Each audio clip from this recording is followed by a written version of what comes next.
Big Boss season 9 start ஆகி இன்னையோட ஒரு வாரம் கம்ப்ளீட் ஆயிருக்கு. இந்த நாள்ல மொத்தம் 20 கண்டஸ்டன்ஸ் கலந்துகிட்டு இருக்காங்க. அதுல 2 எவிக்ஷன் நடந்திருக்கு. அதாவது முன்னாடி நந்தினி தானா எவிக்ட் ஆகி வெளியே போறேன் அப்படின்னு சொல்லிட்டு எவிக்ட் ஆகி வெளியே போயிருந்தாங்க. அதை தொடர்ந்து இந்த வாரம் ஒரு எவிக்ஷன் நடந்திருக்கு. பிக் பாஸ் சீசன் 9 ஸ்டார்ட் பண்ணி செம்ம இன்ட்ரெஸ்டிங்கா போயிட்டு இருக்கு. எதிர்பார்க்காத பல பேர் கலந்துகிட்டு இருக்காங்க. சில பேர் கண்டஸ்டன்டா எதுக்கு வந்தாங்க அப்படின்னு மக்கள் மத்தியில ஒரு வருத்தம் இருந்தாலுமே ஏன்னா வாட்டர்மெலன் ஸ்டார் கலை அப்படின்னு சொல்லிட்டு இவங்க 2 பேர்த்து தான் அதிக பேர் நாமினேட் பண்ணியிருந்தாங்க. இவங்க 2 பேர்த்துல யாரோ ஒருத்தர் கண்டிப்பா இந்த வாரம் வெளியே போயிருவாங்க அப்படின்னு எல்லாரும் எக்ஸ்பெக்ட் பண்ணிட்டு இருந்த நிலையில டைரக்டர் பிரவீன் காந்தி எலிமினேட் ஆனது பலருக்குமே அதிர்ச்சியா தான் இருக்கு.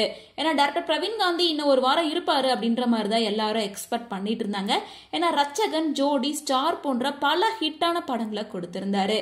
அதுக்கப்புறமா தான் இவர் இப்போ பிக் பாஸ்ல கலந்துகிட்டு இருக்காரு. ஸோ இவர் ஒரு ஸ்ட்ராங்கான கண்டஸ்டன்ட் அப்படின்ற மாதிரி தான் எல்லாரும் நினைச்சிட்டு இருந்தாங்க. பிக் பாஸ்க்கு தகுதியே இல்லாதவங்க எல்லாம் பிக் பாஸ்ல இருக்காங்க, தகுதி உள்ளவங்க பிக் பாஸ்க்கு வர முடியாம போயிருக்கு அப்படின்ற ஒரு பக்கம் டாக்ஸ் போயிட்டு இருக்க நிலையில இந்த வாரம் வாட்டர்மெலன் அண்ட் கலை 2 பேரையும் காப்பாத்துறதுக்காகவே தான் இப்போ டைரக்டர் பிரவீன் காந்தியை எவிக்ட் பண்ணி வெளியே அனுப்பியிருக்காங்க அப்படின்ற மாதிரி சொல்லிட்டு இருக்காங்க. மேலும் இதுக்கு முன்னாடி நந்தினி தானாவே பிக் பாஸை விட்டு வெளியே போயிருக்காங்க. முதல் வாரத்திலே 2 பேர் எவிக்ட் ஆகி வெளியே போயிருக்காங்க. இப்போ மொத்தம் 18 கண்டஸ்டன்ட் உள்ள இருக்காங்க. ஸோ இவங்களோட கேம் எப்படி இருக்க போகுது? இந்த வாரம் விஜய் சேதுபதி இந்த எலிமினேஷனுக்கு அப்புறமா கண்டஸ்டன்ஸ் கிட்ட முதல் முறையா பேச போறாரு. என்ன பேச போறாரு என்ன அப்படின்றது எல்லாத்தையுமே வெயிட் பண்ணி தான் பார்க்கணும்.